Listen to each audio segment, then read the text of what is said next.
Welcome, everybody, here to the X-Bomb Sports Live Show. My name is Andrew Valentin, and I hope you're all having a fantastic Friday. We are, of course, coming to you live here from the Illinois Media School studio itself here in the O'Hare campus. Again, I hope everybody out there is having a wonderful day. I know we've been gone for a couple weeks now or so. We took a little bit of a break there, had a little bit of a vacation, if you will. But we are back, ladies and gentlemen. We are back, and obviously with what we've missed, we're going to be kind of talking about that stuff more than anything. But again, I hope everybody out there had themselves a wonderful couple weeks while we were off, kind of doing our thing, kind of relaxing. So if you guys, obviously, thank you all so much for being a part of this crew, being a part of the Boom Crew. If you want to continue to be a part of the Boom Crew, you can always follow us as well here at the YouTube channel. That is youtube.com/xbombsports. And as well, you can also follow us at twitch.tv/xbombsports, where we go live every Monday and every Friday with our shows as well.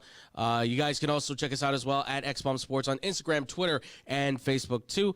And also, as well, ladies and gentlemen, you can also find us, too, at xbsportsofficial@gmail.com if you have any questions or comments or things like that you want to share with us. We love to be able to interact with you guys whenever we can. Now, I know this is usually a short fuse Friday, but considering that we weren't able to do an actual show this past Monday, I figured we'd do an actual show today, get through the hour show, boom, bang, boom, burn through all the stuff that we weren't able to really talk about, and go from there.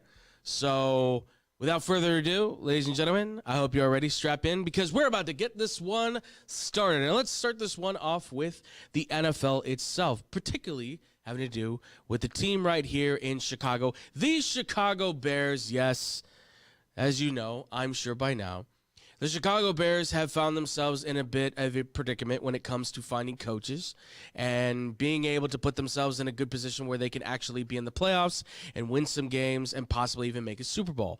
Well, the Bears have once again tipped their hat into the pool of coaches and come out with one that seems to be pretty good, along with a long list of others, because it is once again a new era in Chicago. Yet again. And again, it's a new era. Finally, I guess is the right way to say that. It's happening again in Chicago, ladies and gentlemen. The Bears now have an official new coaching staff. They have officially put together. I believe they're still trying to fill in a few of the holes here and there, but ultimately, the Bears have put together the majority of what will be the forefront of this coaching staff in terms of head coach, offensive coordinator, defensive coordinator, special teams, all that stuff, and a few big names kind of mixed in there as well. Excuse me, to coach some of those positions. I'm going to try to do my best this time to not just say random words because I'm so extremely tired. I apologize for last time. But with that, I thought let's kind of dive into the Bears coaching staff. Let's talk a lot about what they got going on, all the good stuff they got here, ladies and gentlemen. And the first one I want to get to is obviously the head coach, right? The Bears hired offensive coordinator from the Detroit Lions, Ben Johnson. They are betting it all big on Ben Johnson, folks, as their new head coach. The Bears solidified him to a very lengthy, strong, big contract as a new head coach. Obviously, it was the talk of the town that Ben Johnson was the top hire. It was the talk of the whole NFL that he was kind of seen as the best mind in the game that people wanted to get. He's a young, passionate, talented offensive coordinator who's had a lot of success offensively and defensively. And the approach was that Ben Johnson's going to come in. He's going to do some fantastic work. He's going to reshape your offense, help your quarterback, help your, he's going to give a boost to your team where maybe you have not had that ample opportunity to go, man, we just keep seeming to fall just short or anything. So there were a lot of teams obviously gunning for the opportunity to be able to hire this man. And rightfully so. He has proven himself in Detroit multiple times over. Well, with Ben Johnson comes obviously a high risk, high reward because he's a brand new head coach. You don't know how players are going to react to this guy potentially, but judging from what the press conference was the first day in as the new head coach, It seemed as though the team responded well. You had Caleb Williams, Roma Dunze, DJ Moore, and Cole Kmet, basically the whole offense of the Bears right then and there, basically sitting there like school kids being like, oh, we've got show and tell today. Like, they were so happy to see this guy up there being their new head coach, saying a lot of the words that I think Bears fans have hoped that coaches would say. But it never came across like any of those guys had that kind of passion, temperament, anything like that. He's not Dan Campbell from Detroit. He's not the head coach from Detroit, but he does have a bit of that energy to himself of being the bite the kneecaps kind of thing, right? He has a little bit of that in him. It's just not overly exemplified like you see with Dan Campbell and a few others. So I like the hire. I think the guy has the mind to be able to help build an offense for the Bears, put them in the modern day age, help the fact that their run game was kind of mediocre, but they still have good products there. Now, do they have the talent that Detroit has? Arguably, no, they don't. But with what they do have there right now, you can easily sit down and say, well, you know, if you actually do this and that and this and that, you actually could have a pretty good offense. It's going to be bare bones basic, more than likely. It's not going to be too complex. But from what we see from the Bears to this point, it seems like it could work. Now, filling out his staff is obviously then the big question.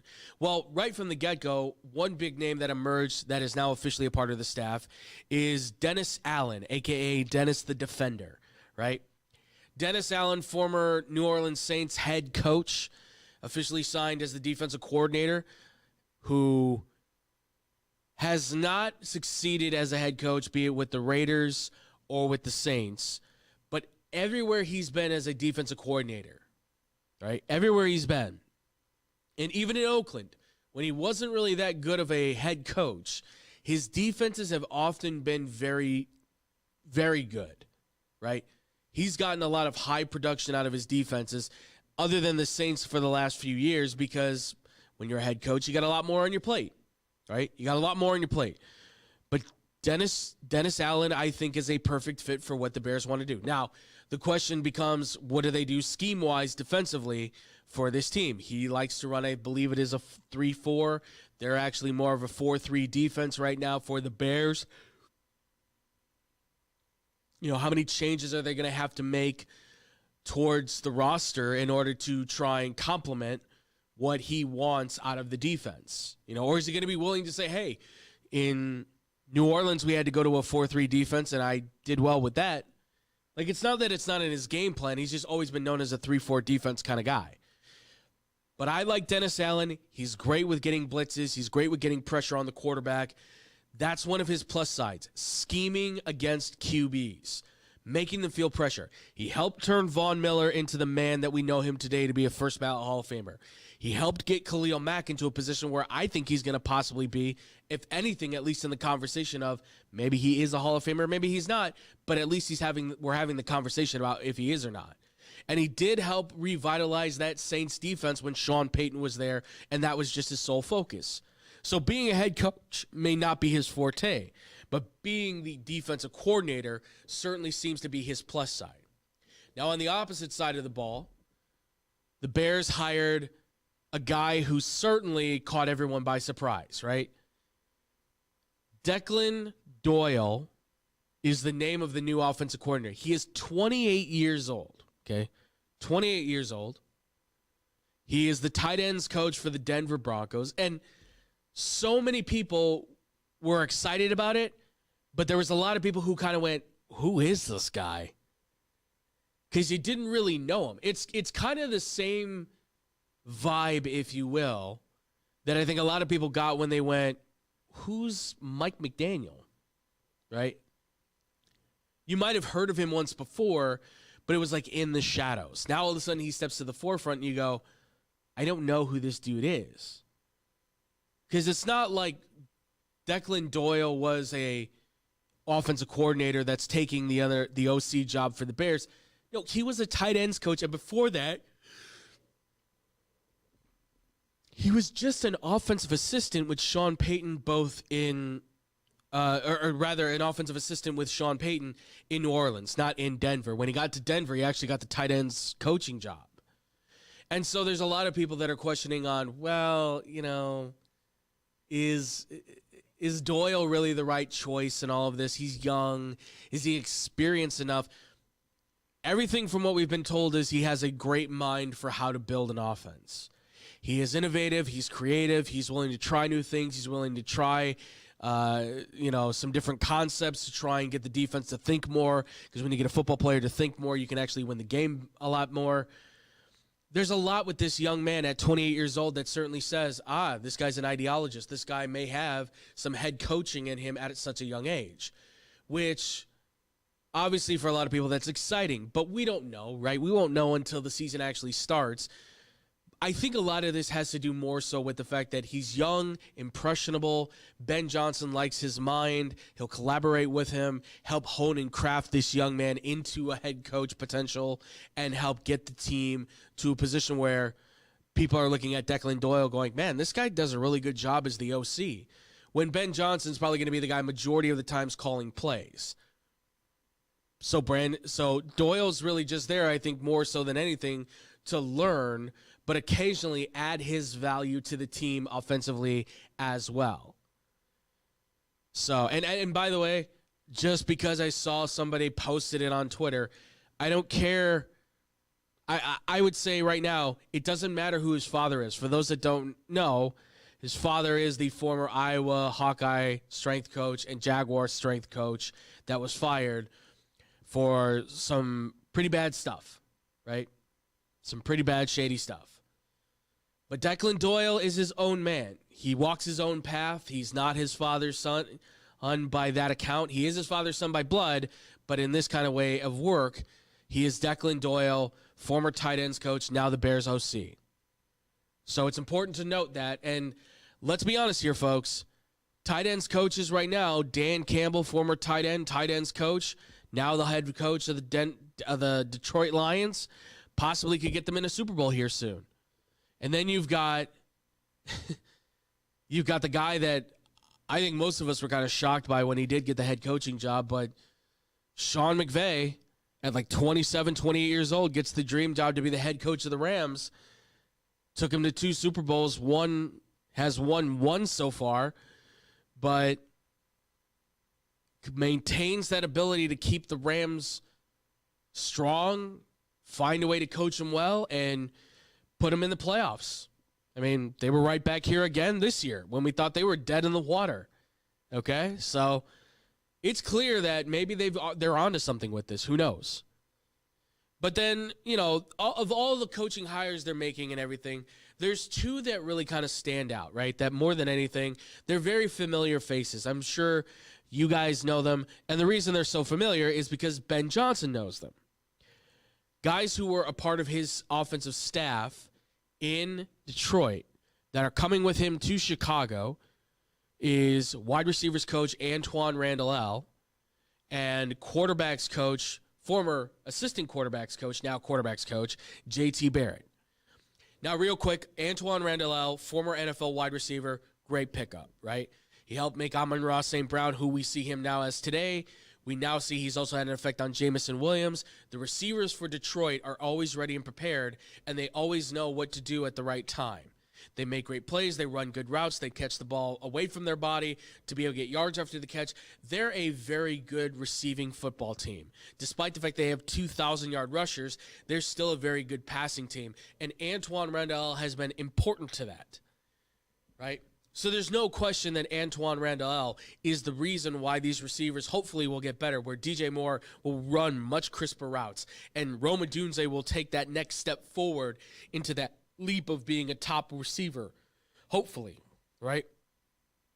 But away from Antoine Randall, J.T. Barrett is kind of like the big name that keeps coming up for people, because not a lot of people know who he is. Not a lot of people seem to understand where he comes from, what he's about. Here's the thing about J.T. Barrett. He's probably the best quarterback in Ohio State history, which is saying, a lot, I think. Most passing yards, most passing touchdowns. Not a lot of people want to give him credit for that, but he is. Yes, he didn't win the national title as the quarterback on the field, but he did help him go undefeated in that 2014 season. Cardell Jones took over the game, though, for them. obviously, in the playoffs. But JT Barrett, listen, you're questioning if he's going to be able to help Caleb Williams get better, right? Think about this. JT Barrett plays the same kind of game that Caleb Williams played in college. Who better to have alongside you trying to correct your mistakes than the guy who knows you probably better than anybody else? The guy that can easily step into your shoes and go, I know exactly what he's doing and how he's doing it and why it's not working. It makes sense. And if you're wondering, well, where's his credentials to say he's a good quarterback coach? He's the assistant quarterback coach in Detroit, working alongside and learning from Mark Brunell, former NFL quarterback, who helped get the Jaguars to the playoffs and has been a backup quarterback for years and years and years across the league, absorbing all this knowledge of what a quarterback should or shouldn't do, and helped Jared Goff find a groove in his game that has helped him become successful and now synonymous with the Detroit Lions, right? It doesn't look good on paper maybe per se, but ultimately what can come from this is that the Bears can put it all together finally and make the playoffs. Now, I would say temper your expectations, fans. But the plus side is that Ben Johnson, Dennis Allen, Declan Doyle, JT Barrett, Antoine Randall, whoever else they bring in on their coaching staff, they're going to be able to say, we know the objective. We know what we have to do. Our coach has set the tone, so now let's go do it. This team right now on paper looks good. Once they get on the field, it might be something different. But it feels like this is the move to the next generation, right? This is where that, that moment in time where all of a sudden you see the shift in the period where everybody had a landline at one point, right? And now all of a sudden everybody's got cell phones. It's that kind of thing. I like the moves they've made. I like the coaching staff. I think it's a strong one. I think it's good. They're banking on these younger guys to maybe get better and develop, but I don't know. I trust what the Bears have done here. And quite frankly, to be blunt, I think this also gives Ryan Poles a little bit of some breathing room, right? Like you hire Mike McCarthy or Mike Vrabel, immediately people are going to say, playoffs, got to get to the playoffs. You hire Ben Johnson, playoffs are still there as a thought. But you can easily kind of be like, well, now we're brand new. Like, let's take it easy, temper expectations.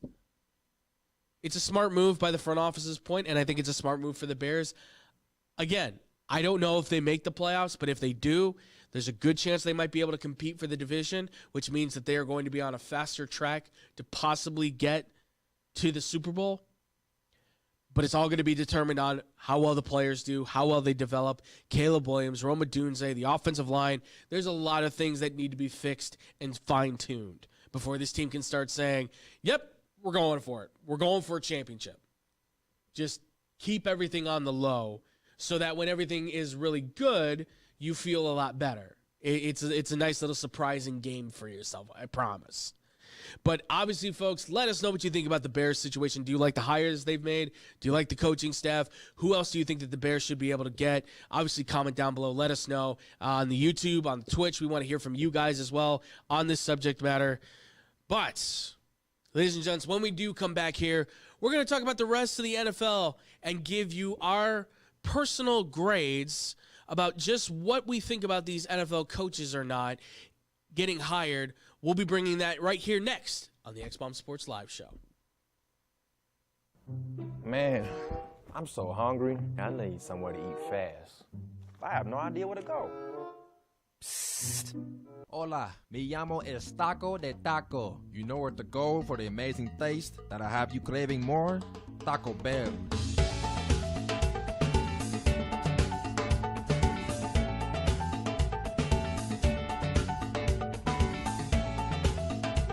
All right, can I get 20 tacos, please? You got it.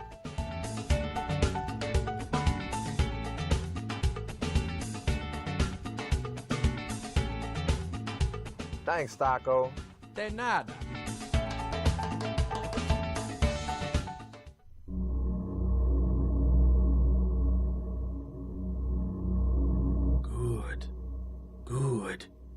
That's it. Eat the tacos. Taco Bell. Live más.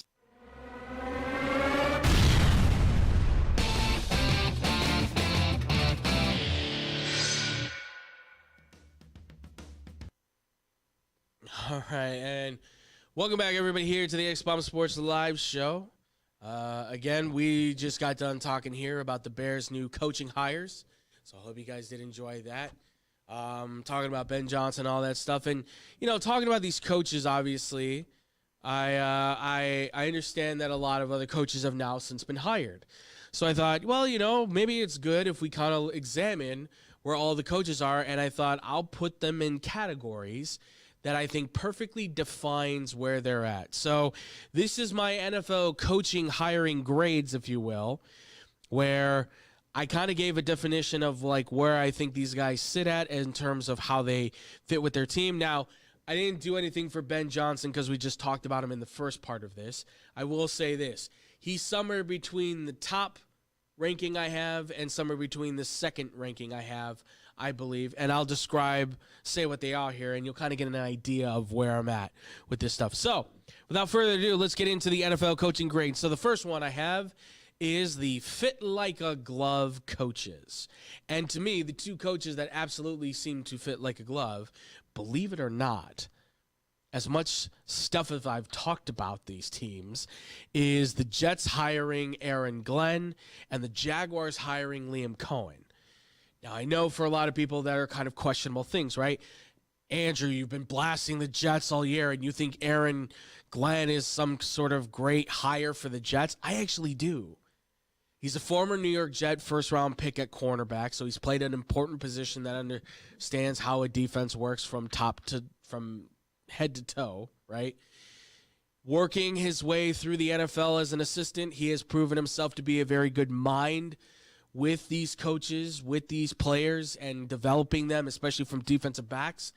Then he steps into the defensive coordinator job with the Lions, struggles a little bit, and then ultimately sees that defense turn around to one of the best in the NFL, specifically at the safety and cornerback spot, where we see a guy like Kirby Joseph who what do you have this year? 9 interceptions? That's insane. And I don't think he even made the Pro Bowl, which is even crazier. That's crazier. But it shows that Aaron Glenn has an impact. And you put him in New York with the Jets defense, where you have got Quentin Williams, Jermaine Johnson, C.J. Mosley, Quincy Williams, Sauce Gardner, DJ Reed. I mean, the list goes on and on and on and on of all the guys they got. You go through all those. Imagine what they can do. Now, the question is two things. Aaron Glenn did go to the microphone and really give kind of an embattled, like rah, punch him in the mouth kind of speech. Very similar to Dan Campbell with his bite his kneecaps thing, right? Very overly aggressive in my mind, right? Not necessary. Little, I don't want to say fake and phony, but it just came off as like disingenuous. The other question is, though, too, is like, what's up with the offense, right? Do you have a quarterback in Aaron Rodgers or not, or is he going to retire? Do you have the capabilities of keeping a wide receiver like Devontae Adams after you owe him almost $40 million? The offensive line is still a mess. Can you fix that with the money that you're going to be able to have over? There's a lot of questions that are going to stand for the Jets, and they need to answer them ASAP. Now, on the other side of this is the Jaguars, Liam Cohen. Why is this a perfect fit? He's an offensive-minded guy that went into Tampa after he was with the Rams, was given Baker Mayfield with Mike Evans, Chris Godwin, and a plethora of other players that nobody can actually name, and they still managed to find a way to get the Bucs in the playoffs and having one of the top offenses in the NFL. So Liam Cohen now going to the Jaguars, where you've got a young quarterback with a young running back, a very talented young wide receiver, and some good wide receivers around him with an offensive line that's not bad but could use some improvement. Imagine the possibilities for a guy like Cohen to be able to build with that Jacksonville Jaguar team. Not only do you have to do a lot of work, though, on defense, obviously that's the big question mark for them, but then you have to kind of wonder, well, are they really going to give Trevor Lawrence that big of a chance? Because Mac Jones did some things, too, that they might like as well. I think you do stick with Trevor Lawrence. I don't think you trade Travis Etienne unless you're getting, a very big bag for him, which a lot of people said maybe the Cowboys should look into that. But I like both of these hires. They just seem to fit the team. And I'm talking about the team. I don't know if they fit the city. I think Aaron Glenn fits the city of New York. Seems like Liam Cohen's a little bit dorky going into Jacksonville. And I know I said dorky. He just something about him just is kind of like weird and awkward. But hey, if it works, great. That's what counts, right? And I just look at these and I go, you know what? They seem to be a good match. So I'll go with that. The next one we got is blanket of security. And it's between these two that I had Ben Johnson. Like, he's not a perfect fit like a glove, but he's not exactly just a blanket of security where it's like, oh, we're going to be safe, right? That title goes alone to the Raiders. They hire Pete Carroll as their new head coach. Totally makes sense, right? In Seattle, very conservative, run the football, play great defense was the game plan. Vegas, unfortunately, they need that kind of structure. They have a strong defense, but a very weak offense with no quarterback. A tight end is pretty much all they have weapon-wise. And they're looking for a guy that can step in and hopefully right the ship, right? Give him some structure. Give him a blueprint to be able to follow, if you will, right? Say, look, this is where the steel garters go. This is where the steel barb goes. This is where that part goes here. The concrete gets poured here. Pete Carroll is a guy who can be the architect that can draw out the schematics and say, okay, and now we'll go to work. And then can also push himself into the work himself and say, I will help you build. That's the beauty of a guy like Pete Carroll. So it's not a fit like a glove necessarily type of thing, but it feels like the Oakland, I keep saying Oakland, I don't know why. The Vegas Raiders, when safe, it makes sense. It clarifies exactly what they're going to be, so they're not going to exactly be fooling everybody. But let's be realistic. Pete Carroll has had success before. He'll have success again. Yes, this isn't Seattle. Yes, Russell Wilson could go and be an Oakland Raider and be their quarterback. I very much doubt it, though. I really do. I think this is going to be a situation where Pete Carroll's going to be allowed to kind of venture into his own land and do his own thing and given some power with Mark Davis and stuff. And obviously Tom Brady's a big part of this as well, too. We know that because it's mentioned I don't know how many different times in the press conference himself. So it's a good security blanket kind of hire. The next category we have is questionable foundation.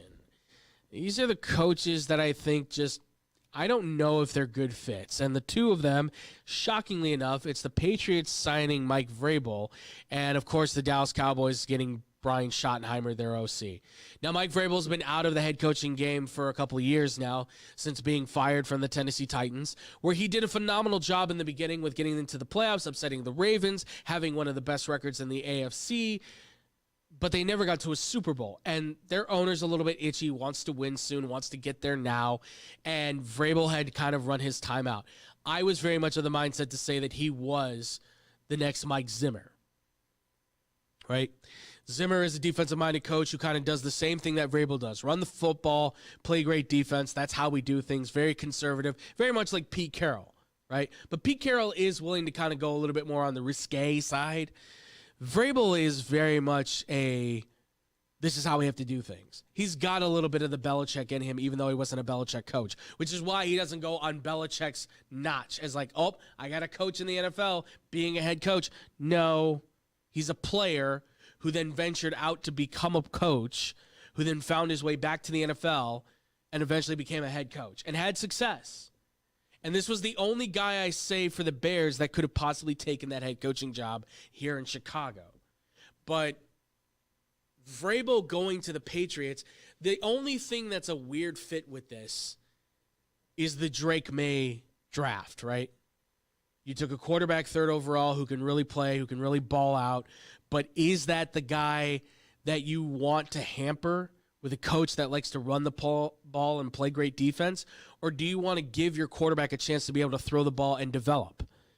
That's the toughest thing. You need a quarterback to survive. You need a quarterback to be able to win games. And I don't know if the Patriots will be able to bounce back as quickly as maybe people thought they might if they could get this right. And they have to get this right. They have the 4th overall pick in the draft. They have a quarterback that looks like he's actually going to be something pretty special. And now they seem like they have a good head coach on the shoulders that'll be able to say, let's get this culture established with my way of doing things, not the Belichick way of doing things. I ultimately just fear for if I just simply fear for the direction of the Patriots in terms of Vrabel versus May, or if anything.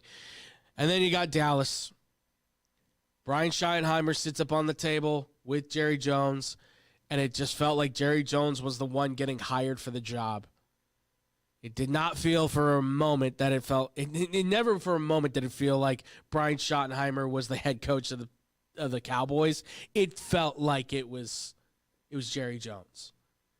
And that just says it all. Screwed up dynamic. Nobody knows what's going on. Stephen Jones is putting air quotes over bad season or whatever it is, not getting back to the Super Bowl, which it's like, yeah, but you haven't been back since like 96, 97. Been a hot minute for you to be able to claim that Super Bowl quotes, right? I don't know if that's going to work at all. I really don't. That could be a dumpster fire by the time it's over with. Seriously. I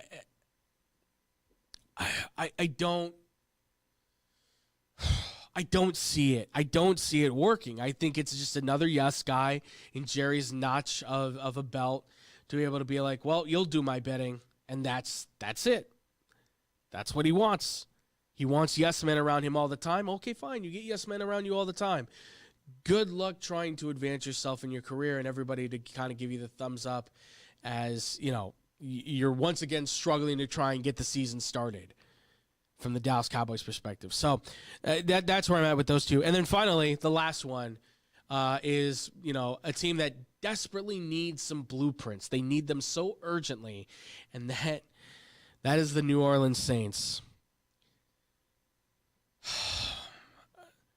They're almost $60 million in debt in the cap.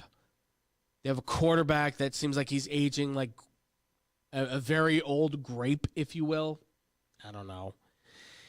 It doesn't look good. It feels rough. It feels rough out there.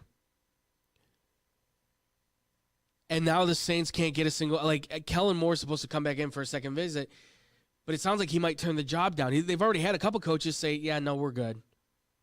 We're okay. We'll be okay. All right. I mean, if you're sure, I'd just like to know what's going through their minds, if they're even thinking at all.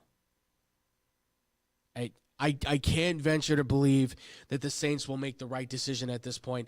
I can't see it happening. I can't even dream that the New Orleans Saints are actually going to be able to be like, oh, we found the right guy. This is who we always meant to find as our Sean Payton replacement. Not Dennis Allen. No, this was the real guy that was going to replace us. I can't fathom where they think the New Orleans Saints are going to find their next head coach when some of the best guys have already left the building. They're gone. They're done. Now you're left with some leftovers that you got to try to make work.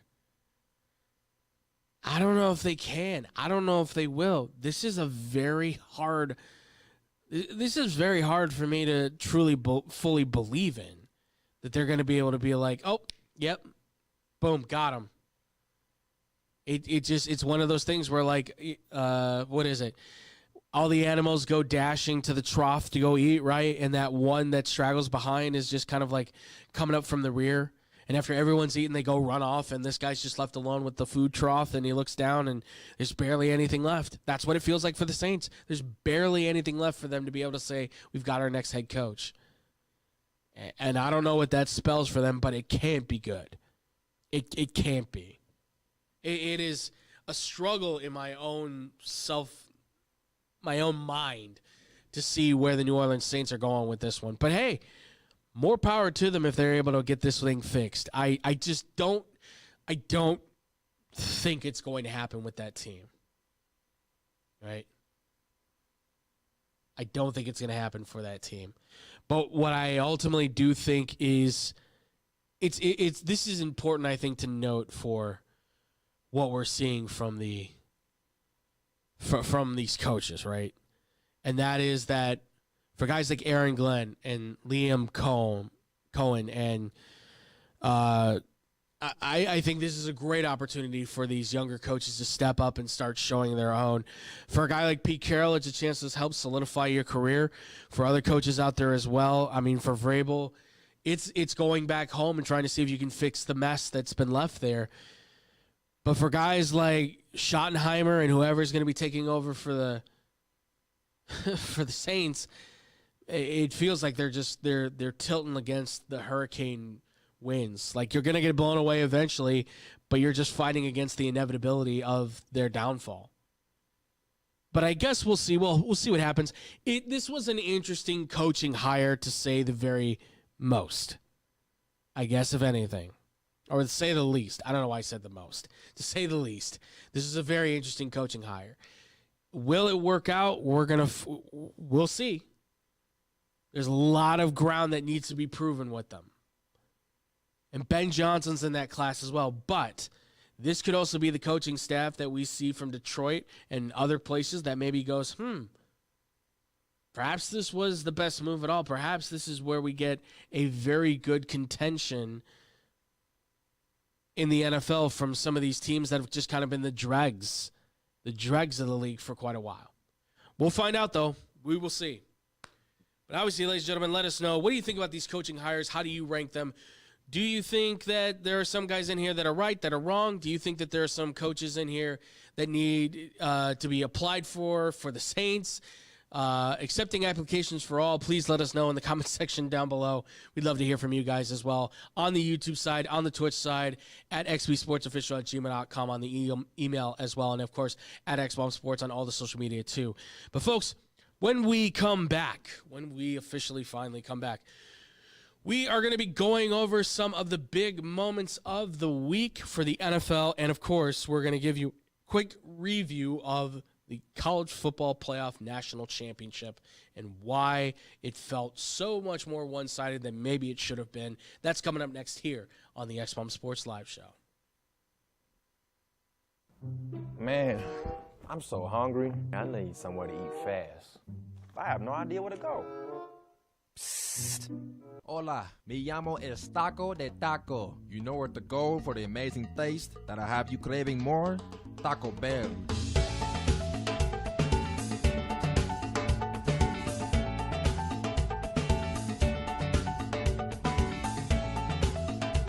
All right, can I get 20 tacos, please? You got it.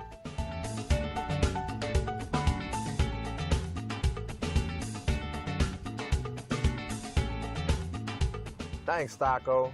De nada.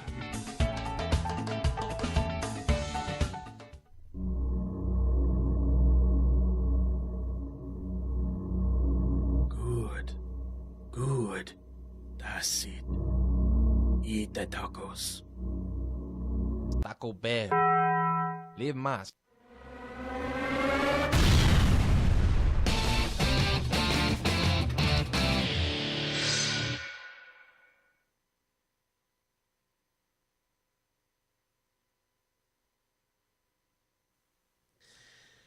And welcome back here, ladies and gentlemen, to the X-Bomb Sports Live Show. I hope you guys have enjoyed this one. I think we're kind of going a little bit quicker than I thought we would. But, hey, it's all good, ladies and gentlemen. Even on a short show, I thought short, long, doesn't matter to me as long as we get a show done, and that's what's most important in my book, ladies and gentlemen. But we just got done talking about the NFL coaching stuff for Ben Johnson and the Bears. We also got done talking about the rest of the NFL coaches that have just been hired and the one that is lack of looking for a head coach right now.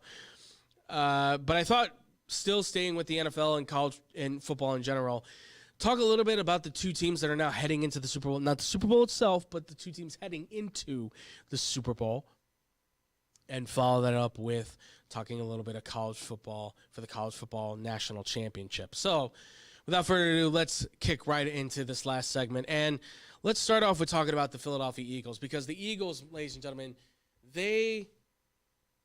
I had my doubts. I had my serious doubts, but they figured it out, right? They decided they were going to go, okay, we tried to throw the football before. It didn't really work. How do we win this game? let's establish the run. And sure enough, the Eagles ran, and they ran, and they ran. 7 rushing touchdowns, which I believe ties the record for an AFC or NFC championship, 55-23 against their divisional rival in the championship game, the Washington Commanders. It was an impressive feat. I have to say, it was very impressive to watch. I was shocked to see the Eagles do so well. And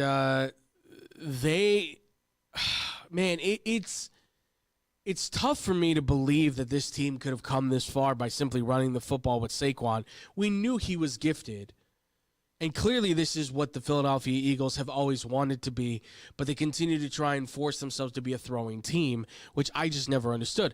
A.J. Brown is fantastic, yes. Devonta Smith is very athletic, right? Dallas Goedert is a big, great weapon. But Saquon is the man. He is the master at being able to get stuff done. And that's why you give him the ball 30, 40, 50 times in the game. That's why you let him be that power runner with speed and agility and all that great stuff, right? That's why you do that. So, I mean, listen, for Philly, it is pretty clear that they will go as far as Saquon can take them. And they've made it now all the way to the final big game that'll be happening next Monday in the Super Bowl, right? But, folks, they will not be alone. They have to be joined by somebody from the AFC. And lo and behold, Chiefs versus Bills is the game of the AFC Championship game. It is a thing of beauty to watch. It is a thing of beauty to behold. Buffalo, Kansas City, battling it out, duking it out, left and right, down to the very last seconds. I mean, who would have thought? Who would have thought that Buffalo would have had every opportunity to go, we are right there with you. We are just as locked in as you are. I'm impressed by what I saw from the Chiefs in that game against the Buffalo Bills. They stopped them and shut them down when they had to and capitalized on a very big play when they needed it more than anything. It says a lot about the direction of the Chiefs and why they're favored to go and win a 3rd straight Super Bowl. It says it all. Says it all. Right? It was an inevitable matchup that both of them saw coming. It was pretty apparent, I think, to all of us that Philadelphia clearly had something going their way. Detroit was the only one that felt like they might be able to do something, but obviously they fell apart. They're still fairly new. Meanwhile, in Kansas City, I get it. You want to blame the refs. Folks, the refs aren't the problem. Okay? The refs aren't the major, big, ultimate problem in this one. They're just not. You want to blame it on them, fine. Go ahead. It's low-hanging fruit as far as I'm concerned. It does nothing for me. It shouldn't do anything for you in terms of satisfaction. It feels like a waste of time and space on that matter. But sure, if you want to be convinced that this is the right move, hey, go right ahead by all means. Hey, knock yourself out. To say that, the Chiefs shouldn't be here, right? But Kansas City being in the Super Bowl is good for the NFL. Right? It'll be good for the NFL.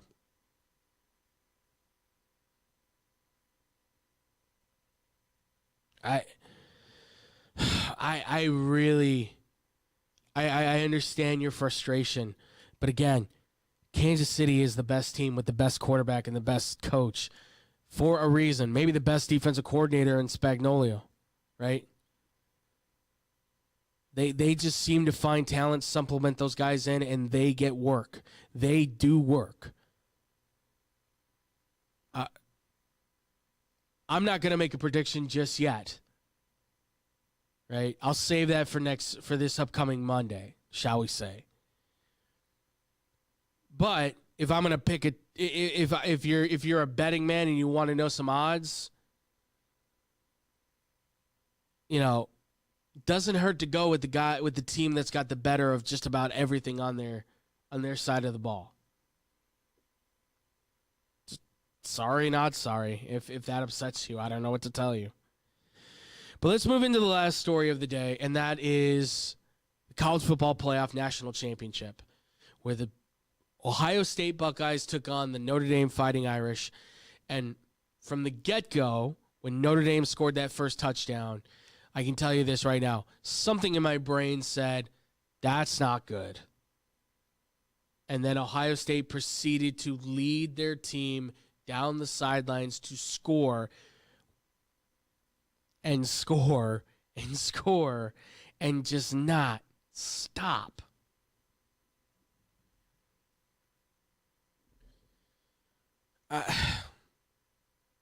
Once Notre Dame had the first score on the board and Ohio State had pulled away 21-7, my mind just went, hey, this is over. Ohio State's got this one in the bag. Will Howard performs to the highest level of his ability. You get Jeremiah Smith, who makes some really incredible plays in this one.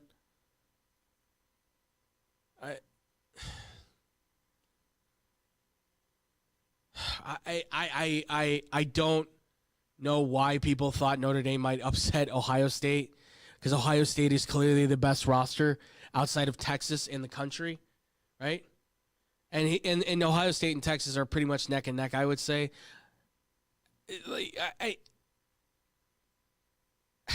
I'm speechless, because what else did you think was going to happen? Did you really think the Fighting Irish were going to upset the Ohio State Buckeyes? Did you really think that was going to happen?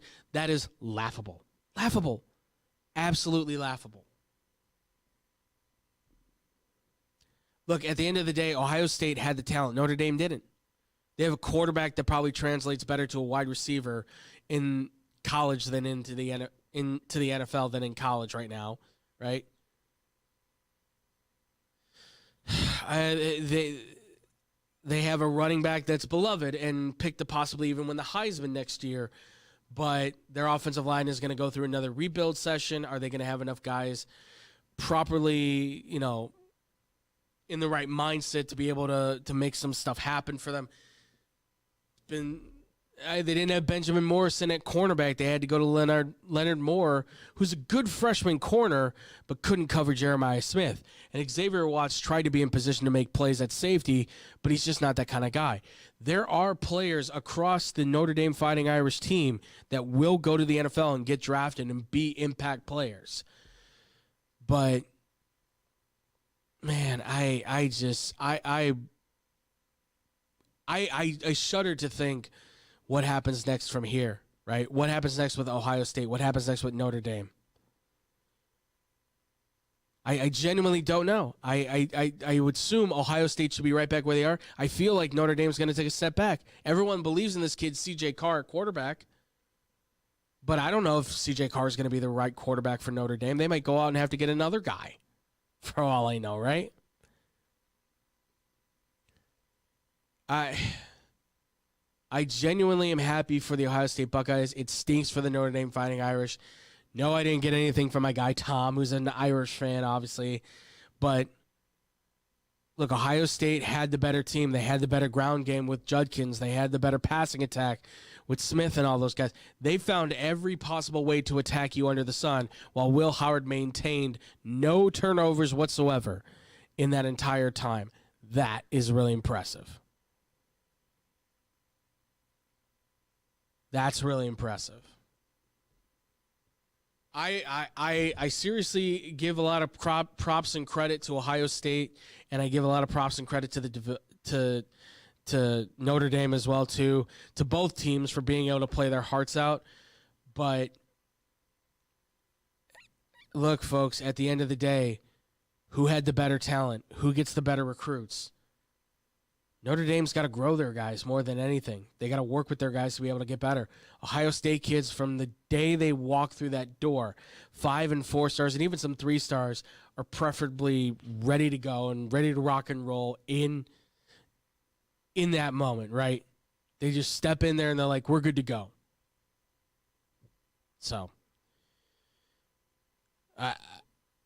kudos to Ohio State. They won the national championship. They deserve that right to be able to be boastful about it.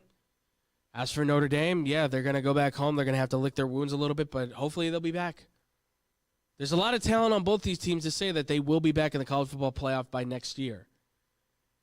But there is also the possibility that both of these teams take great setbacks. I think Ohio State continues on. I think Notre Dame does take a setback. But there's a very good chance that both teams just end up completely botching an opportunity that was given to them to say, you have long-term success standing in front of you. Use it. We'll find out. We will find out. But, folks, that is going to do it for our show here. Thank you all so much for watching. Thank you all so much for listening. We really do appreciate you guys sticking around with us, as always, to be able to watch and listen to the show on any, at any given day. If you guys want to obviously check us out anymore, you can go to xbsportsofficial@gmail.com for any questions or comments. Hit us up at xbombsports on Twitter, Instagram, and Facebook for any questions or comments, things like that, or you want to see any more of our content. You guys can also, of course, follow us as well, too, at xbombsport, or you can follow us at xbombsports/sports, on youtube.com/xbombsports. Sorry, my brain is everywhere. And also on twitch.tv/xbombsports as well. Follow us, like us, share the videos so everybody can be able to get a chance to see and everything. We appreciate it. We love you guys all so much for that as well. If you want to follow myself as well, too, I'm at The Fluffy Guru on Twitter, and I'm also the Boom Crew Captain on Instagram as well. And you guys can also find me as well on Snapchat, on Facebook, anywhere like that, too. As long as I can figure out who you are, I will follow you and add you back. I promise. And with that, ladies and gentlemen, next week we've got one show for Monday, and then Friday we will not have a show. I have some work I have to do out in the desert there out west, so I will be away. But I will be back hopefully that next Monday. We will see. But that is the plan, so next Monday, we will see you guys. We will talk, give our prediction for the Super Bowl, talk some more sports. We'll get into some NBA stuff, I'm sure. Maybe talk a little bit of baseball, potentially. There's a lot of opportunities for us to be able to have some really good discussions. So I'm looking forward to that. But with that, ladies and gentlemen, thank you all so much for listening. Thank you all so much for watching. Also, too, make sure to check out Bad Karma Wrestling every Friday, 11:30 p.m. Central Time. AM Central Time, where our boys David Dykstra and Nick Johnson are talking about all the great things in wrestling with our boy, I guess, Scotty, and our new guy along their side, Frankie, as well. And Blow the Whistle. Guys, set up for Blow the Whistle's changing Monday, Wednesday, and now we are adding Fridays. That's right. Blow the Whistle is going every Monday, Wednesday, and Friday. If you want to check us out anymore on every Monday, Wednesday, Friday, you can. Myself, I am going on Mondays. Our boy Nick Johnson will be joining them on Wednesdays, and then our boy Frankie will be joining them for Frankie's Fridays on the Friday night on the Friday shows after Bad Karma Wrestling. So be on the lookout for that stuff, ladies and gentlemen. It's brand new. We've got a lot of stuff revamping. We're looking at another destination for where we can take our live show, just particularly to do the live show one, and also to do our draft show up and coming as we did last year, because you guys liked it so much. We want to make sure to do it again. Maybe a different location, so we will keep you guys updated on that stuff as well. But again, thank you guys so much for listening. Thank you guys so much for watching. We love you. Thank you all so much for being the best fans in the world. And as always, much love. Peace out, Boom Crew.